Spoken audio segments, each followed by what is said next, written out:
NTV. Once again, and thanks for staying with us right here, the number one breakfast show in the country, Morning at NTV. Yes, I do have the Lord Mayor of Kampala, Arias Lukwago. He's with me already on set. And I also have Mr. Simon Senyonga from, he's a lawyer, and he's also from a fellow from Zoe Ministries. I usually say Zoe, but my producer says, don't say Zoe. He's simply a lawyer. Don't bring in Mbonyi. A very good morning. Good morning, Romeo. Good morning, Lord Mayor. Good morning, my brother. Good morning, viewers.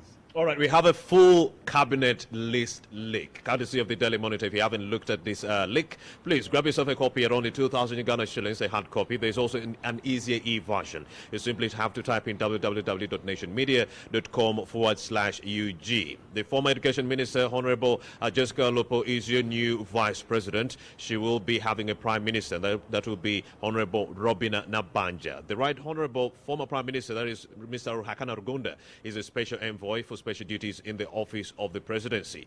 The NRM Secretariat has seen Richard Todwong take over as the NRM Secretary General. Yes, in that regard. And my sister Agnes Nandutu is the Minister of State in charge of Karamoja Affairs. Good news.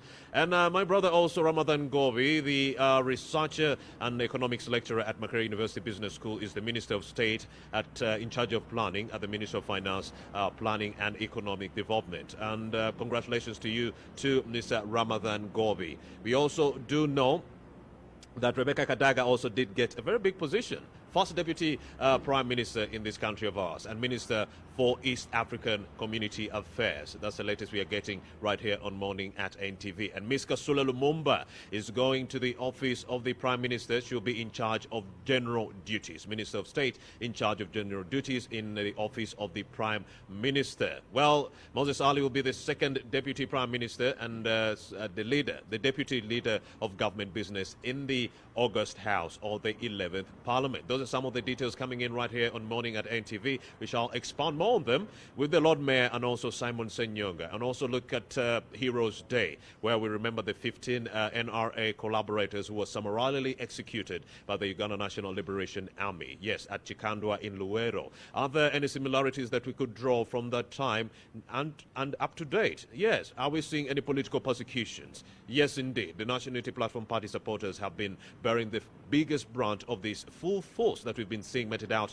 on many of the political opposition loyalists. So are there any similarities we can talk about all the way from the Chikandwa scenario up to now, when we are seeing people being killed, when we are seeing people being abducted, when we are seeing people languishing in jails courtesy of their political aspirations and so forth? So a very good morning once again, gentlemen. Thank you for joining me. You're most welcome. It's a pleasure being part of this great show.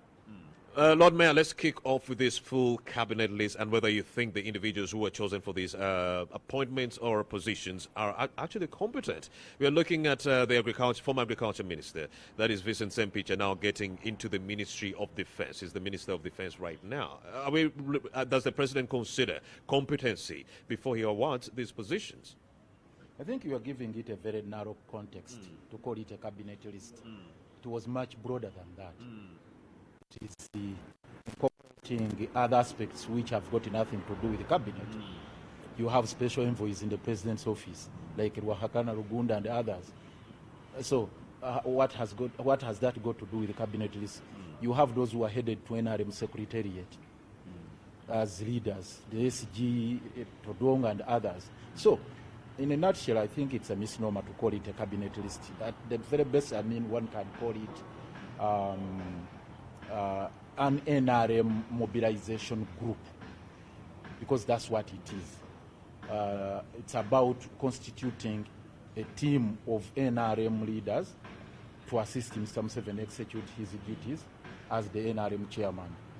And before I even come to the issues of competences and capacity or expertise, there is a matter of principle which is constitutional in nature. You heard what he said. He was moving the parliament to increase the numbers. Initially, actually, the spirit of the constitution was that we shouldn't exceed 21 ministers, 21. Now you can see a whole horde of so many people coming on board. He has now vulgarized it. It's now like a Bonnabarie, I'm sorry to use that language, Bonnabarie cabinet. all of them, because he wants to reward this, he wants to appease particular groups, he wants to recruit members of the opposition, he wants to jug around so many factors and handle things because of the political challenges he's facing. So it's a very, very terrible situation, and to me, it's marks of something very, very deeply rooted within the system of government, which is fundamentally wrong. You cannot have, for example, a team which is going to take charge of government business, led by, with all due Thomas Taiwa. not Thomas Taiwa, that is government chief whip. But Lead of government business is Robin Anabanja. Robin Anabanja. With all due respect, Yes. mediocrity, you rewarded mediocrity.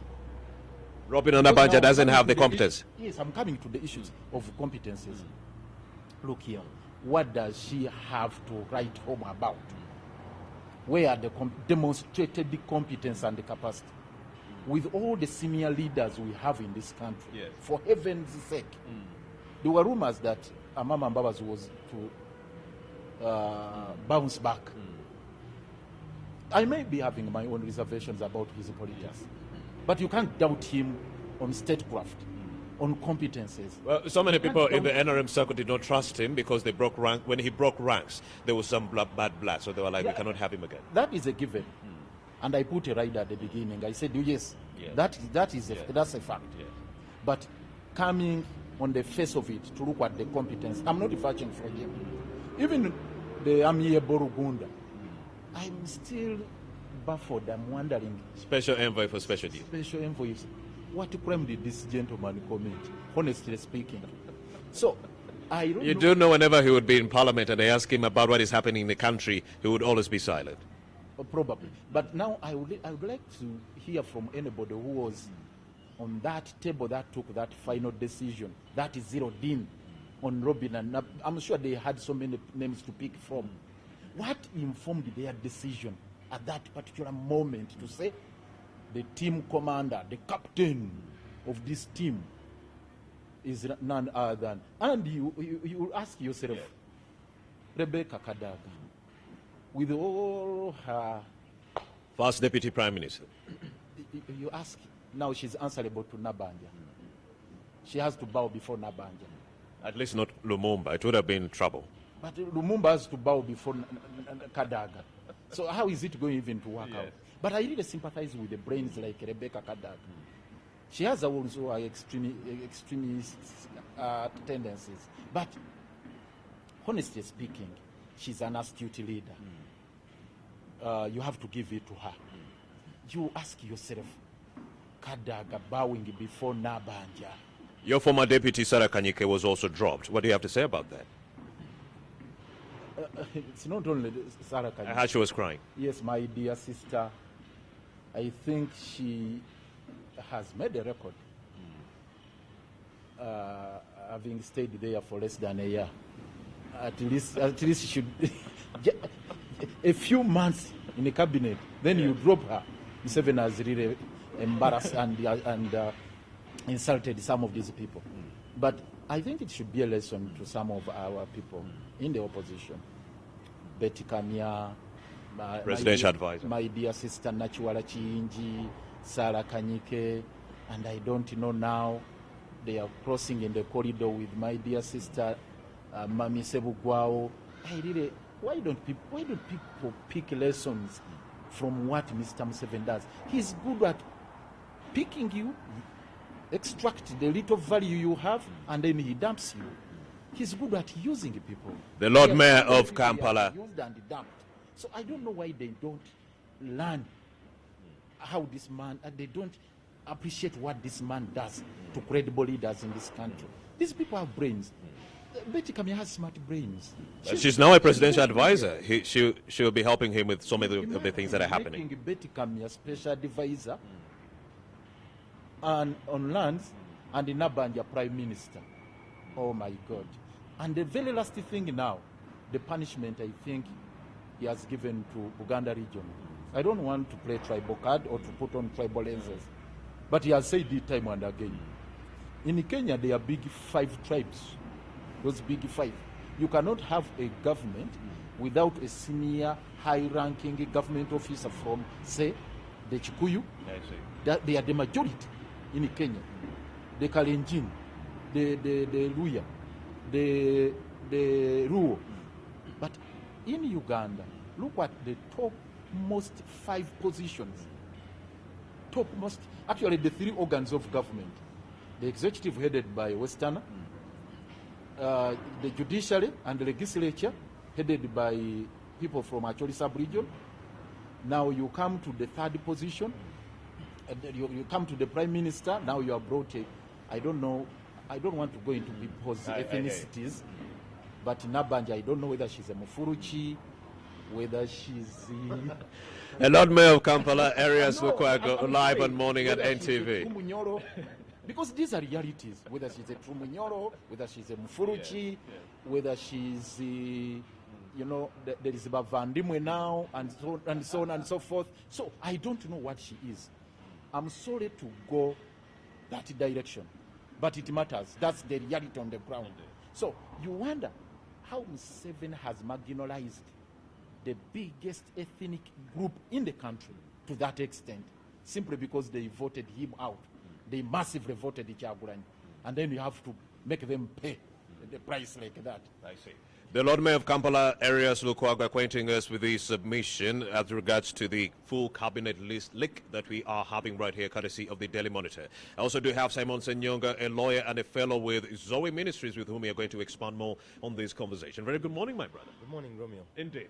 Let's talk about this full cabinet list leak and what you think about the latest names that we are having on this list. Honorable Jessica Lupo, your Vice President, Robina Nabanja, Prime Minister, Rebecca Kadaga, First Deputy Prime Minister, Minister in charge of East Africa Community Affairs. Do you think this is the cabinet that the President was talking about that will go a long way in overpassing Parliament to ensure that they front President Museveni's interests or the NRM? Well, one of the things I think about, for example, right now you're having the chief in command and the vice president, all with a very strong military background. One of the things that don't excite me, one of the things that no longer excite me is fronting a cabinet which apparently wants to present a gender balance in terms of the age factor. Because normally, when you look at this cabinet, they say that the age factor, they want to say that, it's much more youthful, therefore much more vibrant, it can appeal more to the young people. Are there any youth in this cabinet? I think there are a few of them, but that's no longer the excitement that we have, because even as the youth in this nation, our excitement goes beyond just you're being youthful. It goes a long way to the competence that you have, that you can deliver to this nation. Obviously, as the Lord Mayor has rightly said, the cabinet is also a fusion of the NRM Secretariat and the cabinet, which goes a long way to show you that actually the cabinet could be an apparent extension of the NRM Secretariat. No wonder they are included within the cabinet list. As they said rightly, that comes off as a misnomer. But it also goes ahead to show you, for example, if you have right now in this country the NRM Secretary General referred to as the Right Honorable Secretary General, almost putting them at the same ranking in terms of the nomenclature as the Prime Minister of the nation. The second thing I kept thinking about as the Lord Mayor was speaking was history replaying itself. You remember your predecessor, the late Alhaj Nasantege Sebagala, at the time of his appointment, I think Minister of Portfolio then. Yes. And and he's forwarded to Parliament, and they say, you know what, the Appointments Committee says, no, we think you are not competent. What I see is actually a replay. And Haji Naduli. So they somehow, at times, the President, it has come, at least to my realization, at times he will front particular people for the sake of embarrassing them before the Appointments Committee. The question of now the Right Honorable Robina Nabanja. I'm waiting to see what the Appointments Committee will have. When you look at the background of the current Appointments Committee, you will see that the individuals there have been carefully selected, and I think they will cause a certain degree of embarrassment. I think also the other interesting development I see is now the current CDF, who has been now made a minister in the cabinet. I think it also goes a long way to address the question still of the fusion of the different roles within the three arms of the government. Right now, you have somebody from the army coming into key cabinet positions. You have individuals who are still, some of them I think the Honorable Frank Kajiji Tumwebaze is a member of the appointments committee, now appointed a minister.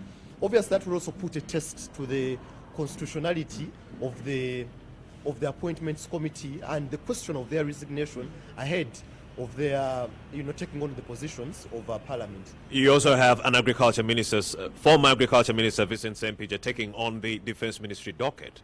I think that's what Mr. Competence. Mr. Museveni always, I think... Is it competence or loyalty? I think he tends to reward loyalty sometimes. I think we remember the time when Judith Nabakova, the Honorable, becomes the Minister of ICT. Now she could even never use Twitter. She never knew anything, so to say, at least, in terms of the current age of what media is growing into. But there she was. So you have an extension of the reward of loyalty. I think also the other key question that has been addressed was the question of the ethnical power play, as the Lord Mayor said, that you have, I think, Mr. Museveni made it clear from day one. If you remember the first address, as soon as he became the president of this nation in Rwachitura, he made a very firm stand about the position of what the Buganda region had taken. And obviously now we get to see the power play. When you look at the cabinet list, you see a few, Baganda here and there. But, well, we need to raise above that. Godfrey Chiwanda was dropped at some point. And obviously, you think about the things that he said during the political campaign, how much he vouched for the NRM, the extent he went even to use to attack even the Catholic Church because of their siding with making a firm stand with Kyagulanyi. So you see most of the people who have come out to bastardize the politics being now rewarded, and actually now it makes much more sense. Mr. Museveni always rewards you for your work. Now, the people who have been dropped from the opposition have been rewarded for their work. As to whether he has rewarded their extremism, the likes of, I think, Lord Mayor remembers very well, when 2015, Honorable Betty Kamya said, we shall deliver 80% victory for Kampala. They never, smelled close to that. You have had the likes of Geoffrey Chiwanda Subi coming out to do all manner of things. Well, you can say the likes of Evelyn Anite, have been, rewarded for their extreme loyalty. All right. Thank you very much, Simon Senyonga. Fast forward, you're still watching Morning at NTV. You also have Joyce Moriku Kaduchu. Well, thank you very much, Stephen Mbide. Yes, he was talking to Joyce Moriku Koduchu. She is the incoming Minister of State for Education and Sports. That's the latest we're getting right here on Morning at NTV. Well, I still do have the Lord Mayor of Kampala, Arias Lukwago, and Simon Senyonga, a lawyer, with whom we are actually dissecting the full cabinet list, courtesy of the Daily Monitor. If you haven't seen this list, please grab yourself a copy. Only 2,000 Uganda shillings. There's only an easier e-version on the internet. www.nationmedia.com/UG. Mr. Arias Lukwago, would you take a cabinet position if President Museveni were to appoint you? For heaven's sake, that's an insult to me. Why would I jump on a sinking ship? So that I also join the Monavalie group, the NRM mobilization group. Honestly speaking, I take it with a pinch of salt. Meaning most of the people who are appointed by President Museveni were actually it was largely based on loyalty and not their competence, if you will. So do you think this is the team that President Museveni was talking about, the army that he was mobilizing to take on Parliament and bypass it, because he was saying, Parliament is frustrating me, so I'm going to come up with a plan to see a way of bypassing Parliament. Do you think this is the team or the army that the President was talking about, that will bypass Parliament and front NRM agendas and not the national interests? I think Mr. Museveni has been systematically pursuing that agenda of decimating and decapitating state institutions for purposes of building a personal empire. And all these maneuvers are geared towards that, to see that Parliament is dysfunctional, to see that even this other organ's cabinet is also just the lame duck cabinet, and he's the only bull in the crowd. The people he can always subdue, he can bring to his control. The reason he had to roll his eyes in Parliament to see that his anointed ones go through that is the Right Honorable Oranya and his deputy Anita Among, rather, Yes. and also the way he had to humble Kadag beyond repair, because he vowed to destroy her empire, the little empire she had created, and I think he has now finalized the mission, because now Kadag accepting to go back into the fold with such a very insignificant position as minister in charge of in a minister in the docket headed by Nabanja. But of course, we are not only seeing NRM people, you also have the FDC chairperson, Joyce Sebugwao, Buganda region. She was also taken on as minister in the ICT. You see, in my language, we have what we call Mvandirwa. Mvandirwa. You know, it has been vulgarized in English to side dish. That is the direct translation. But that would suggest some other connotations which I don't want to venture into. But the point is, he doesn't consider those ones as people of substance. He just brings them on board. So you think that the FDC chairperson of Kampala will be dropped at some point, like Kanyike was honestly speaking, humiliated? Do we need even to prophesize that? Because the docket has assigned her, with all due respect, that she's in charge, State Minister for ICT. Working with Barry Omos. Working with Barry Omos. You see, you cannot get an elderly person like that to be in charge of the fast-moving world of technology. To always be in tandem with the new innovation and developments. It cannot happen. Even Nabakova, middle age, failed. So you cannot tell me she's now Lance that Minister. he considered. So, you see, I think Mr. Museveni wanted to embarrass my dear mommy, and also to embarrass the FDC, to embarrass the opposition. I think that was his intention, because when they go before the appointments committee, obviously, if the committee is tough enough, they will ask for demonstrated competences for that particular docket. I see. And if for anything she fails to pass the test like it happened, my brother here, Simon, has talked about She'll be humiliated. Sebagala, has talked about Naduri, she'll be extremely humiliated. Why humiliate an old lady like that? Why, Mr. Mr. I also have Simon Senyonga. Simon Senyonga here. Simon Senyonga, your submission. Go ahead. I think, number one, in regards to the Right Honorable Rebecca Kadaga, I as was saying off air, that I think this is for me an extension of Mr. Museveni's agenda to build especially and to push for the political confederation of the East African region. I know that he has been very deliberate about that mandate, and I thought that probably by fronting Honorable Kadaga, she has the political clout, at least having sat in the speaker's docket for over 10 years. That should be able to front her, it should be able to extend a particular level of political clout at the East African regional level. Perhaps like what Honorable Speciosa Wandera Kazigwe attempted to do at the African Union level. So perhaps that could be my number one thought about Honorable Ita Kadaga.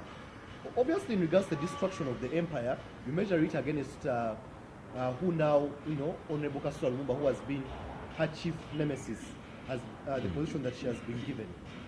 Number two, I think also Mr. Museveni always goes ahead to reward the non-flinching, especially in terms of pushing his cadre movement. Yes. Talk about Council Chiriwa Chiwanuka. I think he has been extremely... Attorney General. The Attorney General right now, extremely unflinching. Can I chip in there? Sorry? Can I chip in? Chip in. To give the appropriate description of Chiwanuka, the Chiriwa person I Chiwanuka. know. Yeah, Chiriwa Chiwanuka. Attorney He's my classmate. Yes. He has always passed off as the de facto Attorney General. Even at the time when you had Biaruhanga, the Rukutanas, they would hardly do anything without the sanctioning or approval of Chiwanuka. They would even bypass Oscar Kihika being the director. My God, the man is so powerful, well entrenched within the first family, being a partner with the Karugire. And during the impeachment process, he would call all shots. He would even push judges. The man exudes authority. So I'm not surprised now he's the bull now in the Attorney General. Senyor. Lord Mayor, the Yes. biggest disappointment I keep thinking about is getting, I was thinking about the past Attorney Generals, Honorable Chiduma Kuya, Honorable the late Nyombi, Adolf Mwesije. Adolf Mwesije is well, not some of these guys are extreme cadres, Ukutana, extreme cadres, Chiwa Chwanka. I think the lineage. But Adolf Mwesije is equally good. He's equally good. Yes. I'm thinking about the extent of pushing the cadre card. But at least we expected Oscar Kihika to take that position. Yes, because I mean, somebody much more senior, somebody much more respectful. But I think Chiwa Chwanka can But play- Kihika was play against of Kihika power. was against Robert Chagulanyi pulling his case out of court, and we also wanted him to pay the costs. Yeah. Well, but now And it was a again- different view from Chiwanuka. So yeah, they have to reward their spokesperson, Yeah. Honorable Chiyowa Chiwanuka, Yes. right now to continue pushing. And I think, well, he has always passed off as an individual. He's brilliant. At a risk. At Allow risk me, of what? allow me, Romeo. At a risk. At a risk What kind of of risk? breaching some rules, professional rules, and also the decorum of this show. Yeah. It is said in the corridors, and there is some credence to that, that in most of these critical judgments, Chiwanuka has to first peruse the judgment before, He does. before it is delivered by the members of the bench. And he has to approve, at times he has to write. I'm sorry to say this, but there is some credence to this corridor talk. The Lord Mayor, okay. Views being expressed on this show are I must put a For the disclaimer, individuals, that's a disclaimer, disclaimer. that is my view. And you see, It's talking not about for the the cabinet, NDP. we could as well talk about collective Yeah. responsibility. Now, There's gentlemen, risk for gentlemen, I'm sure you also do know, June 9th is also Heroes Day. Yes. Yes, when we commemorate the 15 NRA collaborators who were summarily executed. But I'm we talking only about just one statement. Mr. Babumba. To give some credit where it's due. At least there are some people who are not square pegs in a round hole, Yeah. like a Jenny Ruth Acheng. She's back in the health ministry. At least she has demonstrated the competences. Indeed. Only that the systems may fail her. Ramadan Gobi, probably. You have mentioned him. He He's is, minister in charge of planning. yes, he is such a brilliant fellow when it comes to economic planning. So we should The- get more the- technocrats the- and less I politicians in think the if cabinet. Museveni loved this country, the way he is so passionate about patriotism, Indeed. he should have considered such parameters in choosing, but not the Nabanja standard. Can I just chip in, Lord Mayor, about what you said about especially the technocrats? My biggest worry for a gentleman like Ramadan Gobi is whether he will sustain the political pressure to pass the test that Maria Chiwanuka failed exactly. to pass. Indeed. You look at a very competent person like Honorable Jesse Muyingo, who has remained in the docket of state minister For higher education. for higher education for all this while. Probably he could have made a very good minister of education, but look at where he is. So what I think is that this cabinet does not tend to reward technocrats. They simply sit there for the purposes For of the appeasement. politicians. And when you read the cabinet handbook, obviously when you look through the cabinet proceedings, that most of these cabinet ministers who are normally incompetent are represented by their state ministers. So I tend to think that at times, especially in passing of cabinet positions and discussions, which may not be extremely political, but rather technical, you rather have the technocrats Yeah. going in. Simon Sanyonga, I believe we should veer away from this conversation largely exhausted and take a look at the Heroes Day, 9th June. We remember people like Lutama Guzibabumba and 14 others who were summarily executed by the Uganda National Liberation Army. They died for their faith, number one, and for their political ideology. Fast forward, do you draw any similarities from that encounter with what is happening now? Do you see people being persecuted for their faith or political ideology? Obviously, I think that's an apparent thing that is very existent. In the question of constitutionalism and the rule of law in this nation, I think we have, especially coming from the period where we are from, in the electoral season, we have seen that there's been maximum political persecution. Even up to now, a lot of political prisoners, especially belonging to the National Unity Platform, are still in the prisons. You have the likes of Lord Mayor who are still suffering, whereas holding political positions, but the extent of political persecution they are facing is unmatched, especially because of their strong views. Well, you can say for the Lord Mayor, he has been labeled to be one who is extremely uncompromising and extremely hard-hearted in terms of the rule of law and all these things. But that's exactly why he's being persecuted. I think these are the people who need to be rewarded for standing for for being heroes in this nation. Indeed. But what is my other perception about being a hero? I don't think that being a hero should only be tied to your political contribution towards the nation. Indeed. Obviously, you rightly mentioned about my spiritual background. I think the true heroes of this nation are those who actually give time to focus especially on the spiritual well-being, because you see, the nation is a nucleus, has a nucleus. The nucleus of the nation is the spiritual part of it. So for me, the biggest reward actually has to go to those who focus more on the spiritual well-being of the nation, as opposed to simply those who are extending the political cloud.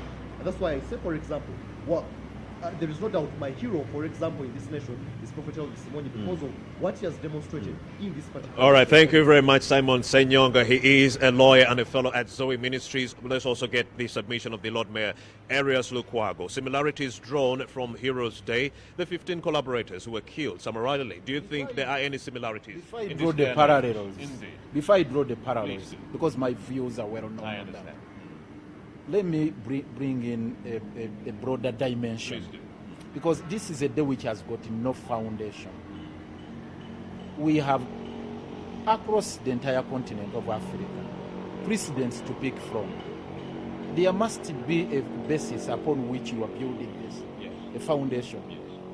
Nations have what they call a father of the nation, because at one time we were all colonized and we got independence. These are states which emerged out of colonialism. So in Ghana, when they talk about Nkwame Nkrumah as one of the first heroes, in Tanzania when they talk about Nyerere, in Kenya when they talk about Kenyatta, in many other countries they talk about their fathers of the nation. In Uganda, who is the father of this nation, upon which we are building that spirit of heroism, the spirit of nationalism. We have those who were buried in Kololo, for example, but they are long forgotten. Yusuf Rure and Ignatius Musaz, they are the only two who are buried there. What has happened? Each regime has come with its own heroes. So when you talk about heroes day to day, you are talking about regime heroes. No doubt Lutamaguzi made a very big sacrifice. But before Lutamaguzi came into picture, how about those other heroes? Do you think people like Lutamaguzi Babumba are turning in their graves saying, well, the situation was worse back then, but what we are seeing from our graves now is actually worse? The politics of the day, people being persecuted, people being killed, abducted, and arrested in Communicado. I'm sure they are turning in their graves, looking at what is the mockery going on in the country, the looting, the bastardization of the nation, the way Mr. Museveni abandoned the ideals of the war, the way he's treating this as a personal project, and they wonder why their blood was shed. Because today you can hardly talk of any significant, tangible development that has taken place in line with what they fought for, especially in terms of building a culture of democracy, a culture of respect for human rights, rule of law and constitutionalism, and above all, respect for human dignity and life. Because today you can die like a cockroach. The other day I was shedding tears when I was watching the BBC clip about the shooting in the 18th and 19th year in Kampala. People dying like a cockroach. People's blood being shed in broad daylight without anybody being brought to account. So what does that tell about the record of this government and the heroism we are talking about? So it's something we need to reflect on. We need to have a national conversation as a country, whether we should continue having this regime, because each regime will come with its heroes. If you ask me today to submit my list of heroes, it will be totally different from that of Museveni. Dr. Besigye could probably be having his own, together with myself as People's Government, Kyagulanyi and NUP. They have their own list, those who have died. Today, if they are to commemorate the people who have died at the battlefront, they have a different. Give us two names. They will have a different of list. people you consider heroes. The people I consider heroes of Give us two since names. independence, Okay. because it's a long story. Since deceased and living, only two. Of course, Ignatius Musazi is there, Yusuf Rule is there. There are those who have been there. There are those who are even forgotten, like Daike Lukwia. You know, the day we got a scourge which was so terrible, like Ebola. I think Lukwia is since forgotten. And many others. Of course, I can't discount Lutamaguzi, I can't leave him out. And many others there. You know, there is this song they sing about tunawakumbuka wali wenzi wetu waliokufa kwa mapambano. Yes, they say Joy Mirembe, Afande Magala, Rwamukaga, and many others. Yes, they genuinely felt they were fighting a revolutionary, they are engaged in a revolutionary cause. They were simply misled. Even those who left the country. As a wrap-up. As a wrap-up. Even those who left the country and went into exile, yes, Lord. They are quite many. But they are all heroes who have sacrificed in their own right. So we need to go back and reflect on this, have a national conversation, come up with a list which is holistic, which cuts across these regimes we have had. Because Amin, if you ask those who were there during Amin's regime, they'll tell you Mustafa Diris, for example, was a hero. Basil Yokeros, they will tell you General Gad Wilson Toko was a hero. So who are those heroes of this nation? And the monuments, for me, just the very last one. Yeah.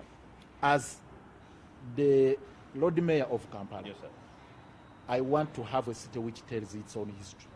So that we have monuments of all these people. The Kabaregas, the Mwangas, the Chabasinga Nohumbogo, and the others. Those who fought for the Africa, Pan-Africanism, indigenization, our cultures here and so on and so forth, and those who fought resolutely to defend the independence of Africa. So I think black African, the indigenous Africans, I think they need to be commemorated on our streets. That's why we are pushing for renaming of some of the streets here in Kampala. This is Bokassa. I mean, Bokassa is no longer there, but Siad Barre Street, here. What is Siad Barre doing here?